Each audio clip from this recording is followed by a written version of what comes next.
Hello friends, welcome to all of you in Vyas Academy. Today we are going to discuss about straight line. In the previous video, we have completed and discussed our first three questions of exercise 2.5. So today we start with question number 4. So question number 4 says that find the equation of the line passing through point 4 and 5 and making angle 45 degree with the line 2x minus y plus 7 is equal to 0. अब हम मान के चलते हैं कि m slope है उस line का जो पास करता है 4 और 5 पॉइंट से, ठीक है। So equation of the line हम कैसे लिखते हैं कि y minus y one is equal to M x minus के x1। तो x1 और y1 की वैल्यू तो हमें दी गई है यहाँ पे 4 एंड 5, जिसमें x1 की वैल्यू रहेगी 4 और y1 की वैल्यू रहेगी हमारे पास 5।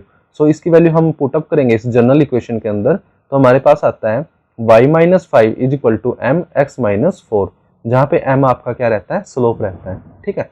अब स्टेटमेंट में जो सेकंड कंडीशंस दी गई हैं कि ये बनाती है 45 डिग्री का एंगल बनाती है इस लाइन के साथ, ठीक है ना।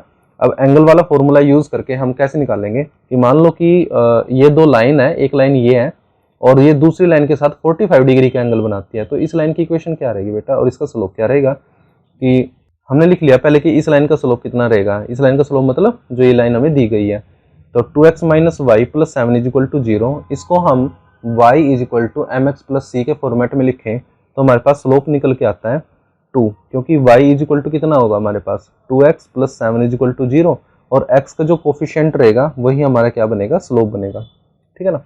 तो स्लोप निकल के आ गया 2। अब इस लाइन का तो स्लोप 2 आया, सेकंड वाले का निकालने के लिए हम एंगल वाला फॉर्मूला लगाएंगे, that is tan theta m1 minus m2 divided by 1 plus m1 m2 का मॉडुलस। सो वैल्यू पुटअप करेंगे tan 45 degree is equal to m minus 2 divided by 1 plus m2m, 2m मतलब m1 की value तो 2 रहेगी और second वाला आपका m रहेगा, इसका मॉडुलस, ठीक है ना। अब हमें इतना पता है कि मॉडुलस के अंदर आपकी दोनों वैल्यू इंक्लूड होती हैं, प्लस वाली भी और माइनस वाली भी। सो m minus 2 divide by 1 plus 2m is equal two plus minus 1। अब यहाँ पे दो केस अराइज होते हैं कि गिवन जो ये आपकी इक्वेशन है ये आपकी +1 के भी इक्वल है और ये -1 के इक्वल भी है, ठीक है ना। पहले चांस में हम लेके चलते हैं कि ये +1 के इक्वल है, तो क्रॉस मल्टीप्लाई करेंगे यहाँ पे इसको, तो m की वैल्यू निकल के आती है -3। अब बेटा इस -3 को हम इसमें रखेंगे कि जो हमारे पास जनरल इक्वेशन आई थी y minus 5 is equal to m मतलब माइनस के 3 x माइनस के 4, यहाँ पे पुटअप करने के बाद इक्वेशन नंबर 1 में तो हमारे पास इक्वेशन निकल के आती है लाइन की, ठीक है। अब दूसरा केस क्या निकल के आता है कि m माइनस के 2 divided by 1 plus 2m that should be equal to -1, ठीक है ना। अब -1 के इक्वल जब हम इसको रखेंगे तो क्रॉस मल्टीप्लिकेशन के मेथड से हम यहाँ पे इसका दोबारा स्लोप फिर निकाल सकते हैं, दैट इज 1/3, ठीक है ना। अब इस 1/3 को हम डायरेक्ट फिर 1 इक्वेशन में पुट कर देंगे तो हमारे पास आंसर निकल के जाता है x minus 3y plus 11 is equal to 0। Is it okay? Now we are going to question number 5. Question number 5 says that find the angle of the triangle whose vertices are 2 4 minus 4 2 and 0 0। कोई भी triangle है जिसके 3 vertices हमें दिए गए हैं 2 4 minus 4 2 and 0 0, ठीक है ना। अब हम कंसिडर करते हैं कि भाई जो आपका θ1 है, θ2 और θ3 ये इसके अंदर एंगल्स हैं जिसकी वैल्यू हमें फाइंड आउट करनी है, ठीक है ना। अब जो θ1 एंगल है वो किसके लाइन के बीच में बना है, ए बी और ए सी लाइन के बीच में बना है। सिमिलरली θ2 किसके बीच में बना है, ए बी और बी सी लाइन के बीच में बनेगा, और θ3 किसके बीच में बनेगा, ए सी और बी सी लाइन के बीच में आपका θ3 एंगल बनेगा। और हम नाम दे देते हैं कि जो स्लोप आपका m1 है वो ए बी लाइन का है, m2 स्लोप आपका बी सी का है और m3 आपका ए सी लाइन का स्लोप रहेगा, ठीक है। अब फाइंड आउट कैसे करें कि स्लोप आपका ए बी का m1 जो है वो कैसे निकलेगा। अगर दो गिवन पॉइंट दिए गए होंगे, है ना, अगर दो पॉइंट आपको दे दें और ये आपका x1 y1 है और दूसरे वाला पॉइंट आपका x2 y2 है, तो जी स्लोप इसका कैसे निकलेगा, y2 minus y1 divide by x2 minus x1। Value substitute करो ए बी कोऑर्डिनेट मान के जो दिए हुए हैं उनको लेके, तो आपके पास स्लोप निकल के आता है m1 इज इक्वल टू 1/3, ठीक है। Similarly now we will find out the slope of B C, जिसको हमने m2 का नाम दिया है और b पॉइंट ये है, c पॉइंट ये है, तो यहाँ पे भी वही formula y2 minus y1 divided by x2 minus x1। वही फॉर्मूला यूज़ करेंगे हम और वैल्यू पुट कर देंगे। यहाँ पे ये x1 बन जाएगा, ये y1 बन जाएगा, ये x2 और ये y2 है ना।